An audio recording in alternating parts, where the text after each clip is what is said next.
Bonjour et merci de votre fidélité à notre édition d'information de 13h. Voici le sommaire.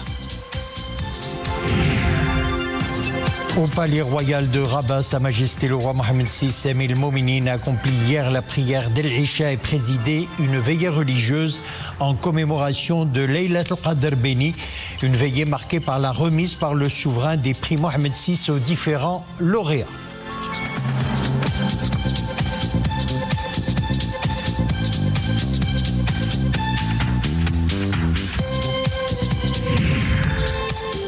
Ramadan, une expérience enrichissante pour de nombreux étrangers installés au Maroc, l'occasion de s'imprégner de nos us et coutumes et de vivre pleinement auprès des Marocains des moments exceptionnels. Nous suivrons un reportage tourné à Rabat.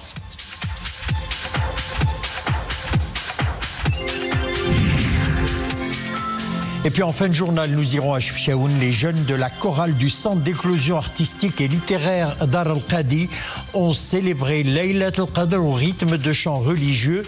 Nous vous ferons vivre ce concert qui touche le cœur et l'âme des habitants et des visiteurs de la Ville Bleue en ce mois béni.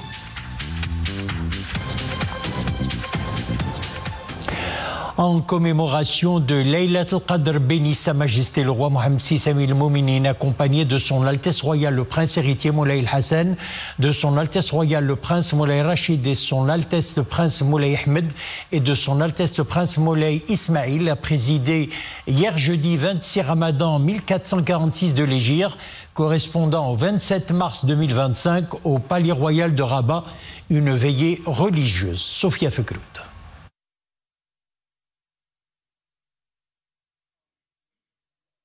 Laylat al-Qadr béni, une nuit plus précieuse que 1000 lunes.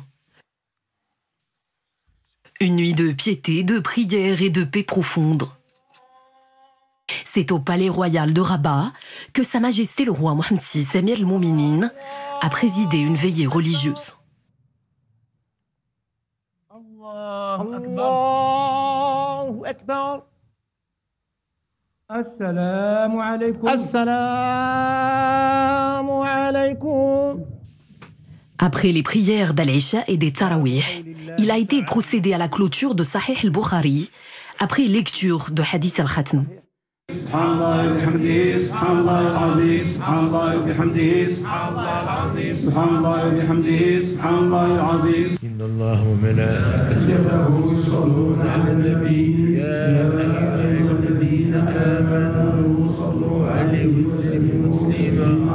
اللهم صل على سيدنا محمد الفاتح لما خاتم لما سبق ناصر الحق بالحق والهادي الى صراط المستقيم وعلى اله حق قدره ومقداره العظيم سبحان ربك رب العزه عما يصفون وسلام على المرسلين والحمد لله رب العالمين. وهي من مدينه سيدي بن نور وتبلغ من العمر 12.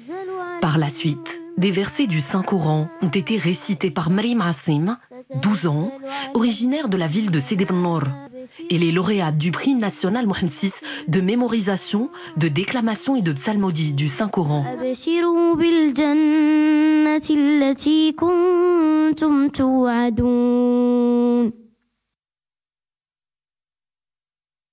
Sa Majesté le roi a ensuite été salué par la jeune déclamatrice, à qui le souverain a remis le prix.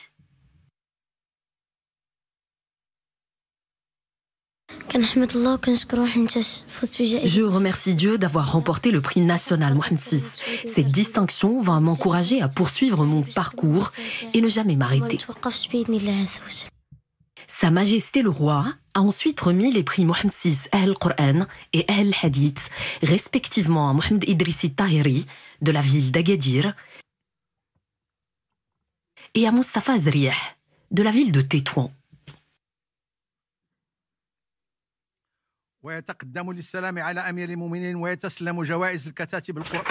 Le souverain a également remis le prix Mohammed VI des écoles coraniques dans ces 3 catégories à Abdeslam Khayali de Qla'at Saragna, prix de la méthodologie d'apprentissage, Abdullah Reis de Tiznit, prix du rendement,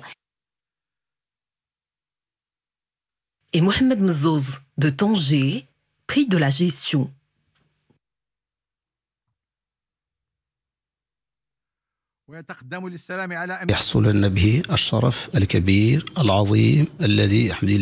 C'est un grand honneur de recevoir ce prix des écoles coraniques de la part de Sa Majesté le Roi. C'est une distinction pour les écoles coraniques qui accomplissent leur mission depuis 8 siècles.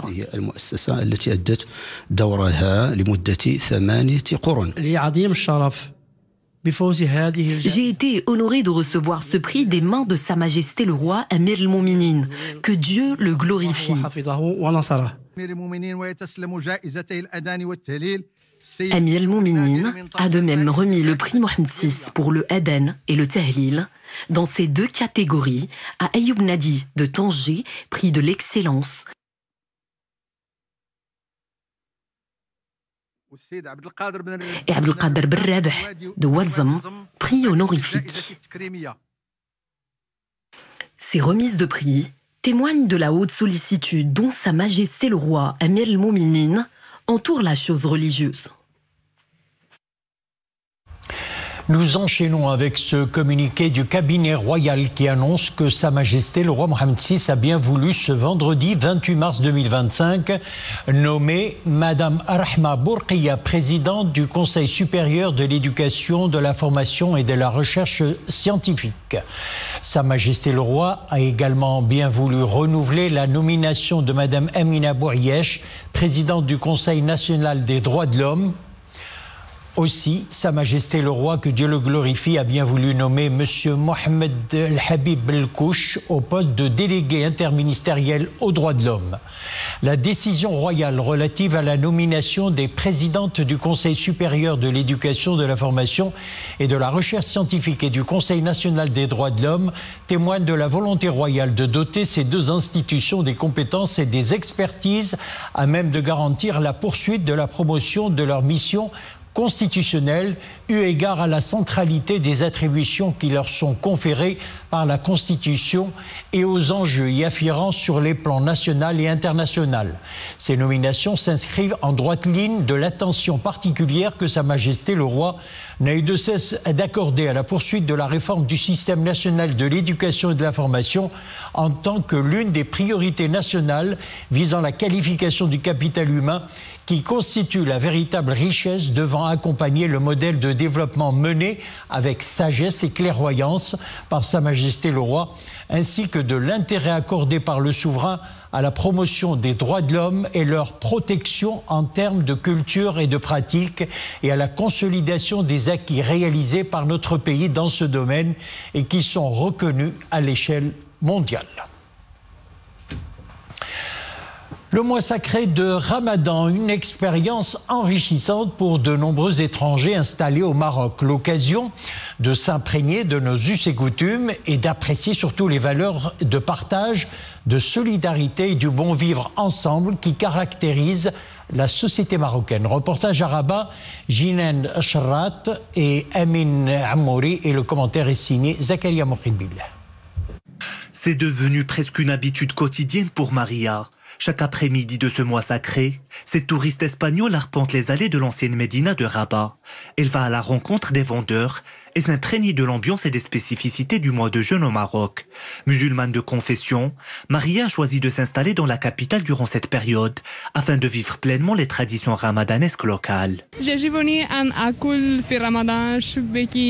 J'adore les traditions du Ramadan au Maroc, en particulier la gastronomie. J'ai beaucoup apprécié la shbekia, la harira, le msemmen. J'apprécie également les habits traditionnels portés par les Marocains durant ce mois.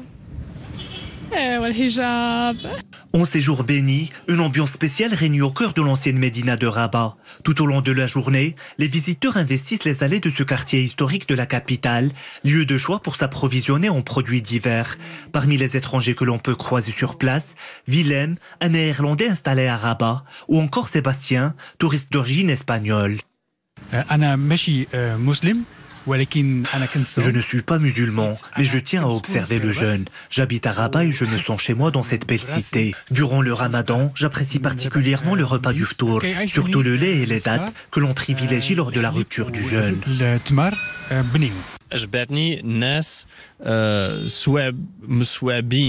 Les gens sont très accueillants et sympathiques. Un jour, je faisais du surf et au moment de la rupture du jeûne, des Marocains m'ont invité à déguster des chepakiyas et d'autres mets délicieux. C'était un moment exceptionnel. Cette immersion au cœur de la société marocaine pendant le Ramadan est pour les étrangers une belle opportunité pour découvrir une autre facette de notre Maroc. Un royaume fier de ses us et coutumes et riche de ses valeurs de partage et de bon vivre ensemble. Page économie à présent, la Banque mondiale anticipe une croissance économique de 3,6% au Maroc. Cette tendance positive se poursuivrait en 2026 avec une progression du produit intérieur brut estimée à 3,5%. Ces chiffres ont été présentés par l'économiste senior principal de la Banque mondiale au Maroc, Javier Diaz-Cassou, intervenant lors d'une table ronde de discussion autour des conclusions du nouveau rapport de suivi de la situation économique au Maroc de la Banque mondiale. M. Diaz a souligné également que la croissance du PIB agricole devrait être relativement solide en 2025, en raison des conditions climatiques beaucoup plus favorables que l'année précédente. Ce PIB devrait converger vers une croissance pour le moyen terme aux alentours de 2,6%. À la une de l'actualité internationale, Gaza qui est toujours sous les bombes de l'aviation israélienne. Depuis la reprise des frappes israéliennes, au moins 855 Palestiniens ont été tués dans le territoire assiégé, selon le ministère de la Santé du Hamas. Le programme alimentaire mondial des Nations Unies a prévenu hier qu'il ne lui restait plus que 2 semaines d'aide alimentaire dans la bande et que la faim menaçait de nouveau depuis la reprise des opérations militaires israéliennes dans le territoire palestinien. Restons dans les territoires occupés. À la mosquée Al-Aqsa à Al-Quds, ce sont près de 200 000 fidèles qui ont accompli les prières d'Al-Isha et de Tarawih. Il s'agit de l'un des nombres les plus élevés de fidèles enregistrés à Al-Aqsa pendant le mois béni. Selon des sources locales, les forces d'occupation israéliennes ont empêché des milliers de fidèles de se rendre dans la ville sainte pour y prier.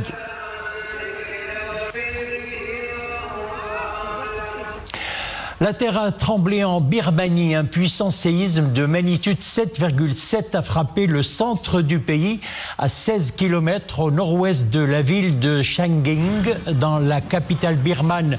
Les routes ont été déformées sous l'effet des secousses et des morceaux de plafond sont tombés des immeubles. De fortes secousses ont été ressenties également en Thaïlande, notamment dans la capitale Bangkok. Un immeuble de 30 étages en construction s'est effondré. Des recherches ont débuté pour retrouver 43 ouvriers bloqués sur le site, selon les urgentistes. D'autres secousses ont par ailleurs été ressenties dans la province chinoise de Yunnan. C'est dans le sud-ouest, selon l'agence chinoise chargée des séismes, qui a enregistré une secousse de magnitude de 7,9.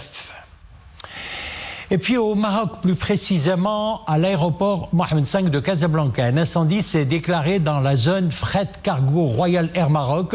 L'Office national des aéroports précise que le feu a été maîtrisé et qu'aucun dégât humain n'est à déplorer.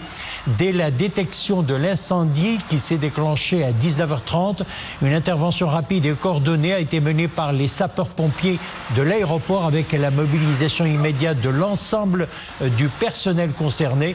Une enquête est en cours pour déterminer les causes exactes de l'incident. On passe au sport football. Le prochain classement FIFA, dont la publication est prévue le 3 avril prochain, s'annonce favorable pour le Maroc. Actuellement 14e, les Lions de l'Atlas devraient gagner 2 places et dépasser l'Uruguay et la Colombie, respectivement 11e et 12e. Cette progression est notamment due aux victoires face au Niger et à la Tanzanie lors des éliminatoires des 5e et 6e journées des éliminatoires de la Coupe du Monde, donc zone Afrique 2026. Grâce à ces résultats, le Maroc devrait atteindre la 12e place mondiale.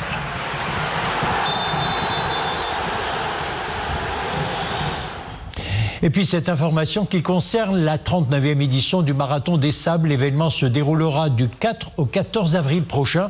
Organisé sous le patronage de Sa Majesté le roi Mohammed VI, près de 1000 athlètes issus de 52 pays prendront part à cette édition. Les participants vont parcourir 250 km, donc répartis sur 6 étapes, soit l'une des plus longues distances chronométrées jamais proposées dans l'histoire du Marathon des Sables. C'est ce qu'indiquent les organisateurs. Et là, nous prenons la direction de Chefchaouen qui a vibré au rythme de chants religieux à leur manière. Les jeunes de la chorale du Centre d'éclosion artistique et littéraire Dar al-Qadi ont célébré la Nuit du Destin sous la direction de leur professeur de musique. L'événement a été organisé par les directions provinciales des départements de l'éducation nationale et de la culture. Abdelali Gnouni et Zakaria Mouqilbillah.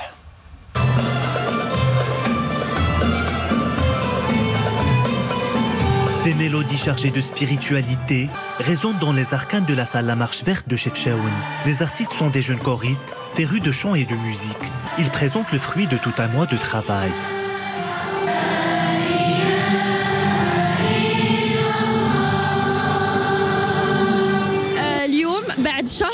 Après tout un mois de préparation, nous sommes là pour présenter ce spectacle final. Nous présentons des chants religieux variés.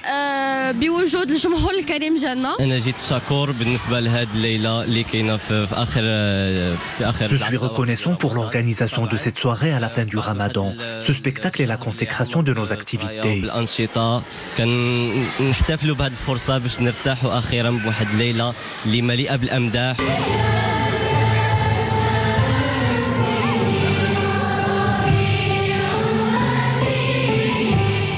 Accompagnés d'une formation instrumentale, les jeunes choristes ont interprété en toute symbiose des chants emblématiques des occasions religieuses, entre Madih et Samah.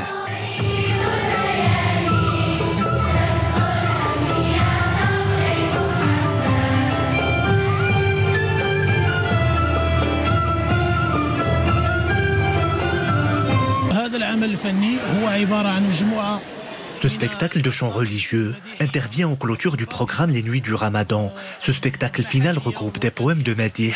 Le but étant de permettre à l'apprenant de connaître son identité nationale et culturelle.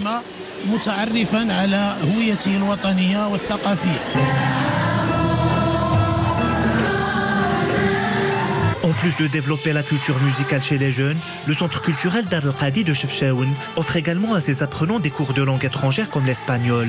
Une belle manière de s'ouvrir sur d'autres cultures tout en renforçant l'identité locale. C'est la fin de notre édition. Merci de nous avoir suivis. Le JT en espagnol, ça sera dans quelques instants à Vienne.